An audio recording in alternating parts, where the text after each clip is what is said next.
In this video, we're building a wall-mounted coat rack using molding and trim from Osborne. This is an easy project to add some extra functionality to your space. Stay tuned for a full tutorial.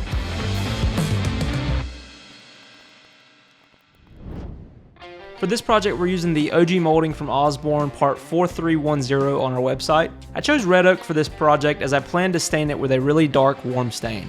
This will be built similar to a picture frame, so I'll start by mitering each piece of trim to the correct length. The overall size for our build is going to be 32.5 inches by 13.5 inches, but this can be adjusted depending on your space and requirements. When cutting miters for molding and trim, it's important to make sure that all of your measurements are accurate before cutting. It can be tricky to remember all of the different angles and measurements, so I recommend making a cut list before getting started.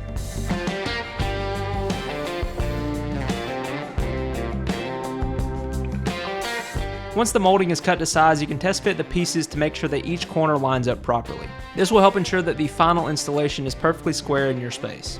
Next, I'll glue the molding pieces together using some wood glue and a strap clamp. You don't need to use nails or screws for this process, but if it makes your project easier, that is an option as well. Once the wood glue has been added to each of the four corners, you can use a strap clamp to apply pressure while drying. Make sure that you're working on a perfectly flat surface to avoid any twisting or warping in the molding while it dries.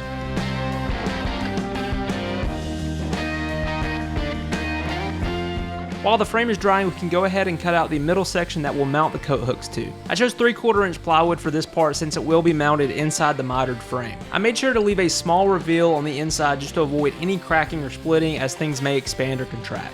The dimensions for this part will depend on your project, so make sure to take that into account when creating yours. Now that our frame is dry, I chose to add some pocket holes on the back side that we'll use to attach the middle plywood. There's a number of different ways to install this middle plywood, but I find pocket holes to be easiest based on the tools that we have. Before moving on, I took some time to finish sand the front of the frame to 150 grit using a detail sander. It's important to use a sander that allows you to get into the curves and scoops of the molding. The next step is to add the mounting hardware onto the back side of the frame. There are several options for mounting this to the wall, but I chose to go with Keyhole Brackets for a nice flush mount. I'll start by measuring the distance from the top of the frame and then from each edge to get an idea of where the brackets would sit. The most important thing to keep in mind is to make sure that each bracket is the same distance from the top edge. This will ensure that it's level when installed onto your wall. After that, you can trace out the shape of the keyhole and cut it using a hand router. You can use a router jig if needed, but since this is on the back side, I chose to freehand it, making sure to stay as close to the line as possible. Keep in mind we will be cutting two different depths for this installation since the keyhole bracket needs room for the head of the screw to sit. The first pass will cut the full shape of the keyhole bracket about 1/4 inch deep. This cut will support the shoulder of the bracket while we make a deeper cut in the center to allow room for the screw head. I'll make a mark in the very center of the keyhole bracket and repeat this process for the other side.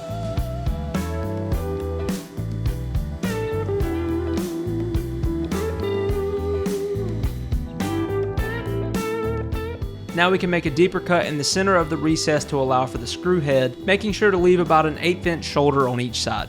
This will support the bracket while giving enough room for the screw head during installation.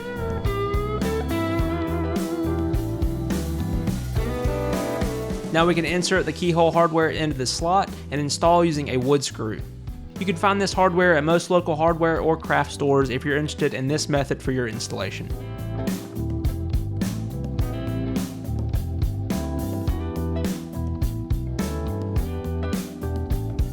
Now that our mounting hardware is installed, I wanted to test the fit of the center board before adding a coat of finish. For this project, I chose to stain the frame a darker color while keeping the center board lighter. If you're choosing to stain the entire assembly one color, you can go ahead and install the center board before finishing.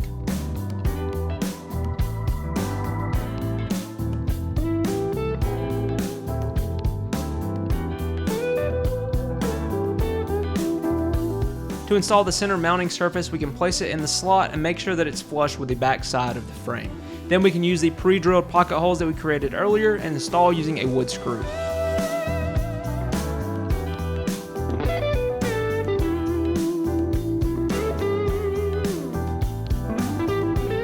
The last step for this project is to add our coat hooks in the center of the frame. I chose to go with 4 coat hooks for my build, but you can change this based on the size of your project. For my build, I needed to mark the center into quarters to evenly space the hooks. I also made sure to mark the distance from the bottom edge for each hook to make sure they're all level. Next, you can place the hooks in their proper location and mark out the screw holes for pre-drilling. Since the screws for this hardware are so small, it's important to pre-drill to avoid any cracking or splitting.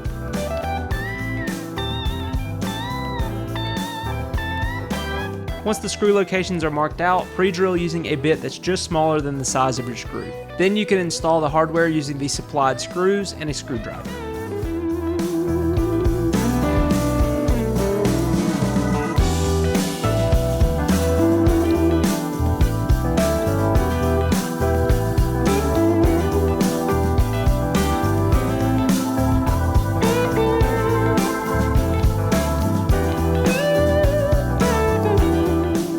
Thank you for joining me for this video. If you're interested in learning more about molding and trim from Osborne, you can check out the link in the description below. As always, be sure to like, subscribe, and leave us a comment, and we'll see you next time in the Builder Studio.